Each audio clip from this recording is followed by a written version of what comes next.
Welcome to Mastering Life's Adventures, an educational podcast about tapping into your true self, the soul, your soul, the substance of your life, to discover what life's ups and downs are really about, and how to have a greater sense of purpose, peace, joy, and fulfillment.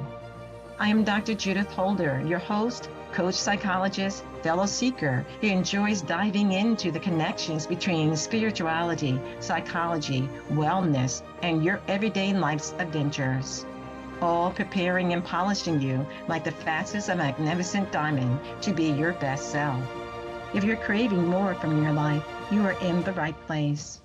Come, let's journey together and transforming what you know into who you really are. Mastering Life's Adventures begins now. Hi, I'm back, talking about another barrier and roadblock to soul progress. And this one is righteous retaliation. Righteous retaliation. It revolves around this belief that you've been hurt, and therefore I can hurt someone else back. That could be at the emotional and sometimes at the physical level, even in our mental levels of thinking about things, revolving around this aspect of retaliation, that you hurt me, therefore I can hurt you. And it's in this act of hurting or doing something harmful to someone because they have done something or said something to you that was painful, harmful, disrespectful, or feel as if it's biting or attacking you in some way. We get into this aspect, and I want to focus on the interpersonal aspects. Yes, there's workplace issues about retaliation, but that's not what we're talking about here.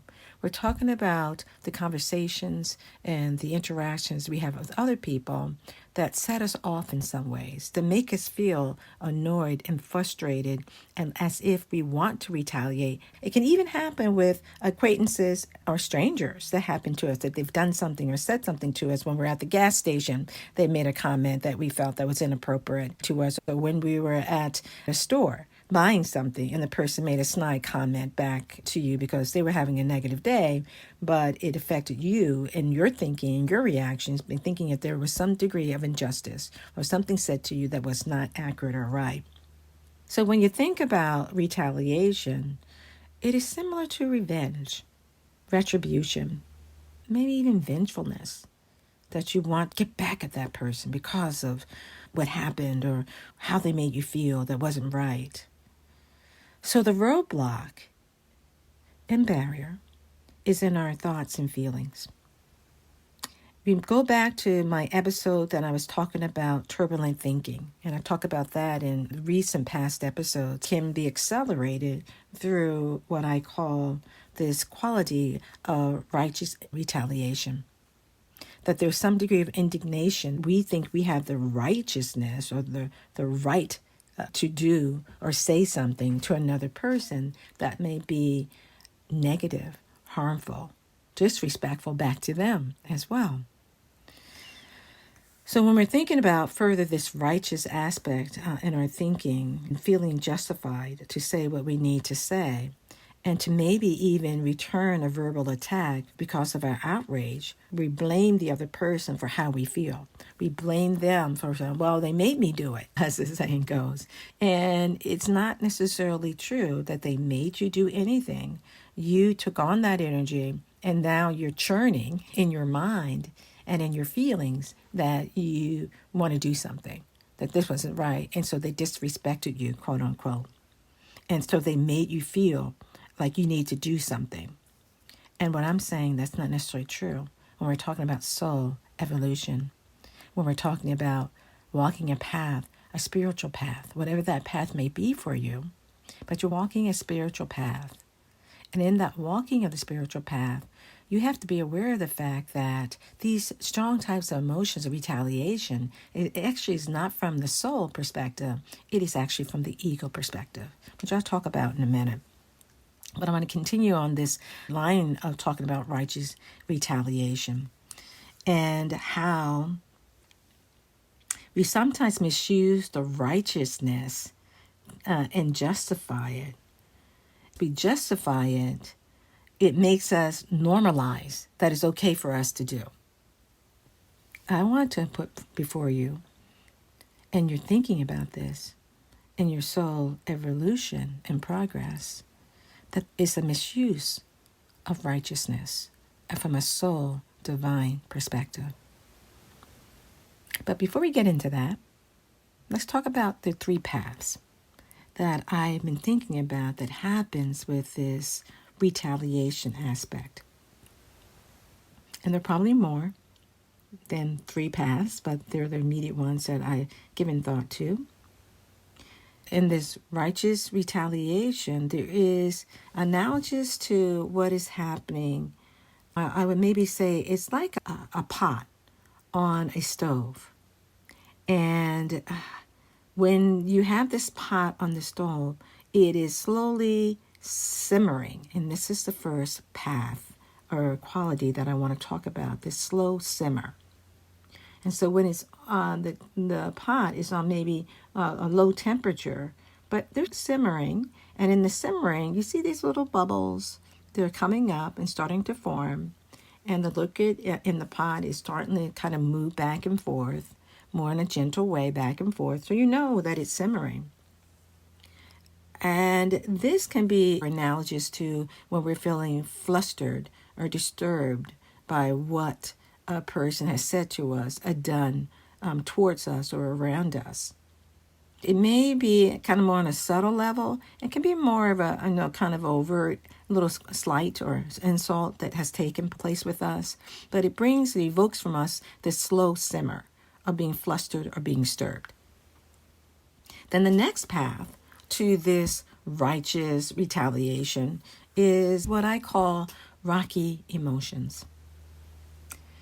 When you're thinking about rocky emotions, you're moving to the next level of this retaliation, which now as you're moving on this path, the pebbles now turn to the rocks, bigger rocks. And it may be related to how you're thinking about a situation they're getting in the way of how you're thinking, or go back to the analogy of the stove and the pot that's on that stove. And when those slow simmer now is turning into medium-sized bubbles in this phase. You're not quite boiling, but you have these bubbles coming up. The temperature is rising about the situation or the person who says something to you or the event that has taken place. And it may have been with a boss who said something to you that was truly kind of annoying and frustrating because of all the hard work and attention you paid to that particular project. And so their slight comment or their subtle insult to you that it didn't look like you'd put as much energy or effort into your work was feeling very insulting. So, but this insulting or this sense that what the person is saying to you is not right or unjust, it is not happening on a regular basis. The cooking is taking place still in terms of the pot, and it's still the medium-sized bubbles that are happening to you, but you're not necessarily wanting to go immediately out and give this person a piece of your mind. It also could be like with a colleague who wants to give their opinion about everything you do, about the projects that you do, about the quality of work that you do, about your communication style, about how you dress. So they're always having commentary that's taking place. This kind of creates sometimes those late nights feeling up at night and annoyed and frustrated by what they're saying and what you want to say back to them and how you want to talk with them. And then you want to tell them, mind your own business. And you want to tell them that they're about how they are in their work environment and make commentary about all the things that they do wrong. And so you have all these thoughts swarming in your head about what you want to do. But you're maybe not saying it, or you're only making a flippant comment once in a while. It's kind of a rocky emotions that you have. It's like a yo-yo. Sometimes you're okay, sometimes you're not. Sometimes you're up, sometimes you're down about when you're especially around this particular person that we're giving the example around. Then there is the next path from the rocky emotions. It's a volcanic reaction in this process of righteous indignation. And the volcanic reaction is this high boiling or this full boiling. And it's rolling and bubbling and see it agitated in many ways. And that is something that can happen to us because as we're moving along and there's more insults or demeaning qualities or statements being given to us, or we are feeling disrespected or feeling unappreciated or dismissed in some particular ways, it feels as if it's like the straw that broke the camel's back.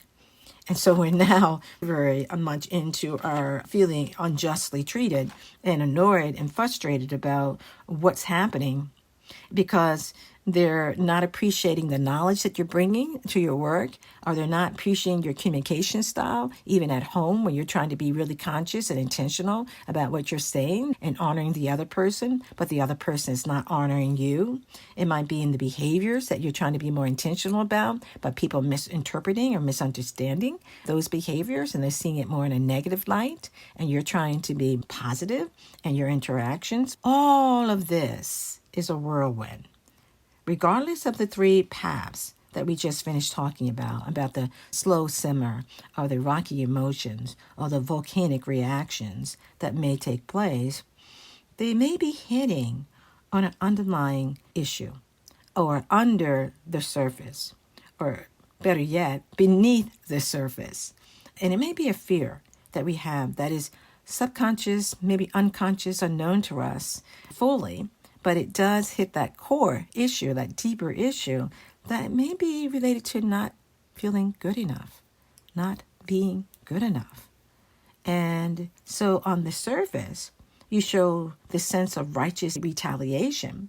You want to retaliate against what they're doing to protect yourself, protect your self-confidence and your esteem and your viewpoint, but it may be still hitting on this quality of not good enough. And you have a right to understand that this is a quality that you want to maybe be more mindful about in terms of when you feel this desire and wanting to retaliate against a person or the situation or the circumstances that you do find yourself in.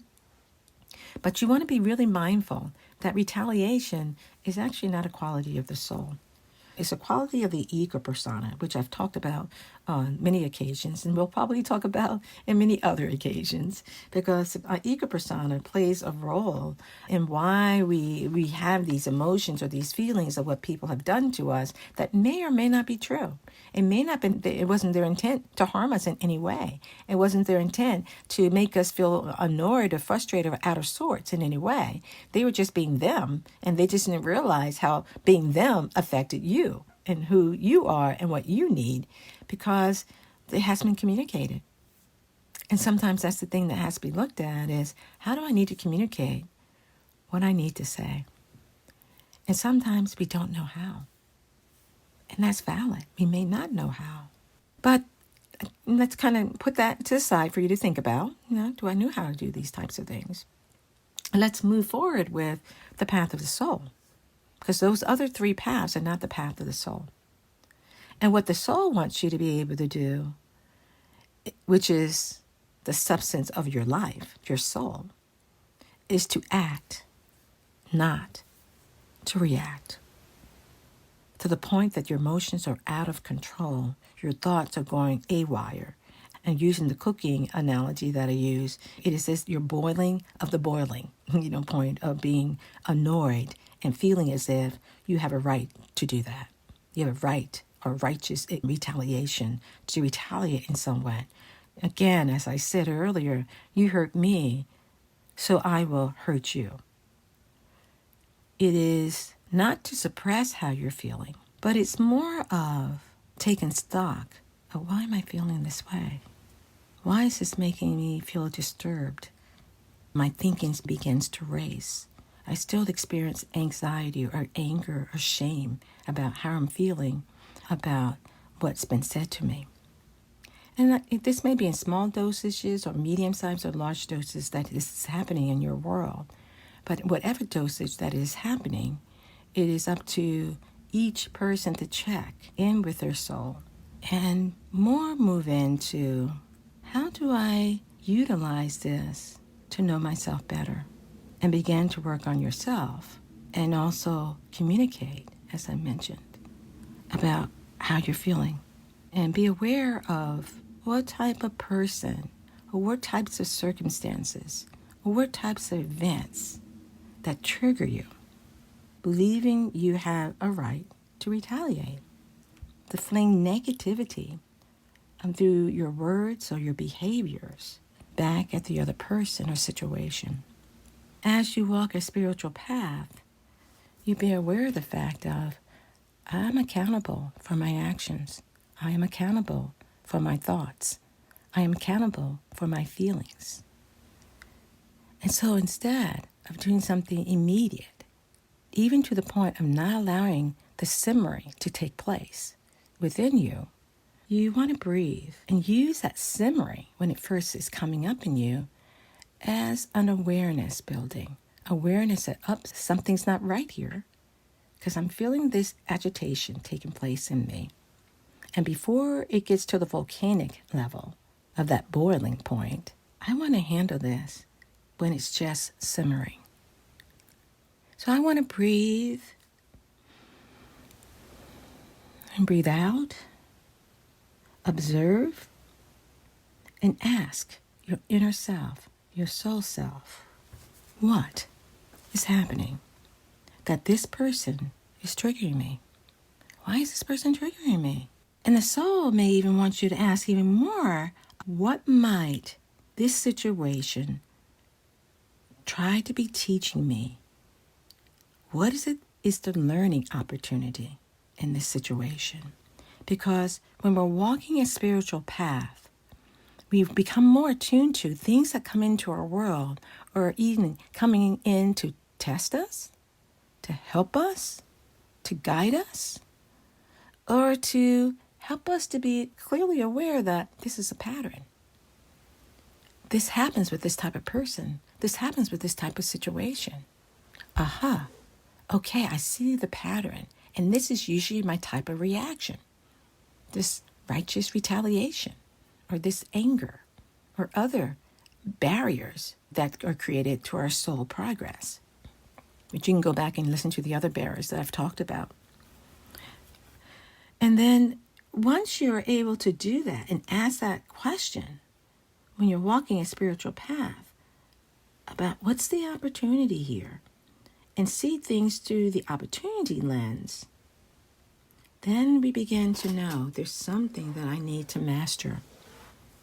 There's something I need to master in my thoughts and my feelings and in the experience that is around me. And this opportunity, which it's twofold. One is, how do I righteously, in the rightness of this, use my energy that is given to me each day, which we'll talk about now.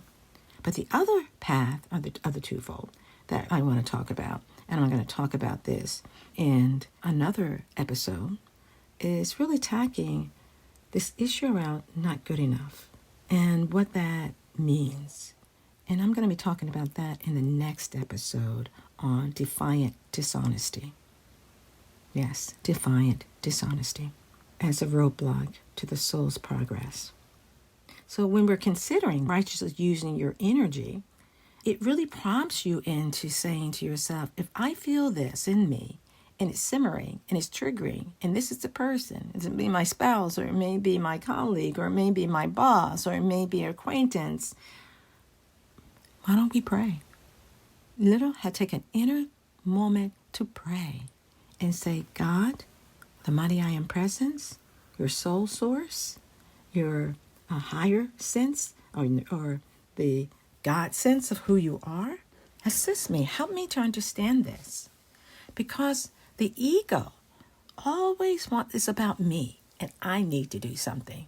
I need to handle this. I need to tell this person what I think. I need to tell them that they're this, that, and whatever. But it's like, no, as we walk a spiritual path and our soul is what we're trying to protect, then we also, as I said, we pause, press that pause button, observe, and ask in prayer. And that asking in prayer is you're moving towards helping the soul awareness. I was saying, okay, I'm wanting to understand at a soul level, what is it that I need to do here? And so you're calling upon the Lord, that Father, Mother, God, the higher presence, the I am presence, the Atman. You're calling upon the Lord for guidance here. What do I need to do here? What do I need to say here? What is it that I need to help me through this situation that I'm finding myself in? Again, if it's a pattern that keeps on happening, then you do want to ask the higher part of you, who knows so much more than the ego persona about what needs to happen here. And it may be quite different from what you originally thought you needed to do. You're taking the higher road. You're taking the higher path of trying to understand and be guided into what is that next best step that you need to take. Because ultimately what the soul is wanting is for mastery over your thoughts, your feelings, your reactions. Not having another person pull your strings to make you feel or do something that is not in attunement or in alignment with your higher good, your soul good. When we can dissolve the simmering by asking, when we feel the simmering, we're asking for a greater guidance. We're being quiet with ourselves. We're questioning a little bit more proactively what's happening. What is it, the lesson to be learned here? How might I be guided through this situation? What do I need to say to this person to help them to understand that their statements or comments or behaviors towards me is unacceptable? Not in a loud and angry way, but in a very calm but diligent and firm way. The person begins to understand your boundaries and understand what is important and what isn't important. So they start to understand their impact on you, which is so important. People need to understand their impact on you as you're looking at yourself and evolving, so that you're finding certain things that people do around you or towards you. You don't react in the old way. You realize this is about them. This is not about me. And all I need to say to them is, I didn't appreciate that. In the future, can we find another way to say that? Or it's as if your inner self will tell you what you need to say when you work on attunement and having through that silence with yourself and being in listening grace and being curious. It begins, your inner self tells you, guides you, helps you to be able to know what you need to do in the situation. Again, it may be entirely different from what your ego persona says you need to do immediately in the situation. Something to think about. Bye for now. Oh, what do you think about the 3 paths of this righteous retaliation? And would there be anything you would add to that or take away from it? That's okay. I'd love to hear your thoughts. Take care. Bye for now. Thank you for joining me for this episode on Mastering Life's Adventures, being your best self through soul evolution. If you have enjoyed what you've heard today, I would be delighted if you would share this episode with others, leave a thumbs up, and subscribe to my Mastering Life's Adventures podcast. Look forward to your joining the next episode. Please leave any comments or suggestions you might have below. Bye for now.